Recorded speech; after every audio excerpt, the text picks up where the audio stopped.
പല കൂട്ടുകാരും എന്നോട് ചോദിക്കുന്നുണ്ട് കേട്ടോ, ചേച്ചി അനിയൻ ഗൾഫിൽ നിന്ന് വന്നു, പക്ഷെ വീഡിയോയിൽ എന്താ അനിയനെ കാണാത്തതെന്ന്. അവൻ വന്നത് മുതലേ ഹോസ്പിറ്റലിൽ കയറി ഇറങ്ങുകയായിരുന്നു കേട്ടോ.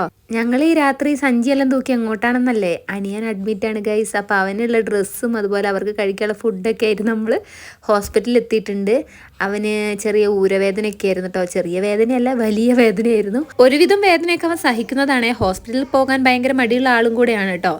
ഈ വേദന അവന് സഹിക്കാൻ പറ്റാത്തതിലും അധികമായപ്പോഴാണ് ഹോസ്പിറ്റലിൽ കാണിക്കാൻ വേണ്ടി പോയത്. അങ്ങനെ ഒരു MRI സ്കാനിങ് ഒക്കെ എടുക്കേണ്ട വന്നു. സ്കാനിങ്ങിൽ ഡിസ്ക് ചെറുതായിട്ട് തെറ്റിക്കിടക്കുകയാണ് കേട്ടോ. അവൻ നന്നായിട്ട് ക്രിക്കറ്റ് കളിക്കും. അപ്പോൾ ഈ കളീൻ്റെ ഇടയിൽ ഇടയ്ക്കിടയ്ക്ക് ഈ ഊരവേദന വരാറുണ്ട്. നമ്മളത് വലിയ കാര്യമാക്കി എടുത്തില്ല. അവൻ അത്രയും കാര്യമാക്കി എടുത്തില്ല. വേദനയ്ക്ക് എന്തെങ്കിലുമൊക്കെ തേച്ച് കിടക്കും. കളിക്കുമ്പോൾ എന്തായാലും എല്ലാവർക്കും ഒരു മേലും കൈയും വേദന ഉണ്ടാവുമല്ലോ, അത്രേ എല്ലാവരും കരുതിയുള്ളൂ. നീ ഇതും വീഡിയോ എടുക്കുകയാണോ എന്ന് ചോദിച്ചാൽ അവൻ ചിരിക്കുകയാണ്. അപ്പം ഞാൻ പറഞ്ഞു, നിന്നെക്കുറിച്ച് പലരും ചോദിക്കുന്നുണ്ട്, നമ്മളൊരു ഫാമിലി വ്ളോഗേഴ്സ് അല്ലേ, അപ്പോൾ ചോദിക്കുന്നവർക്കൊക്കെ ഒരു റിപ്ലൈ കൊടുക്കണ്ടേന്ന് പറഞ്ഞു.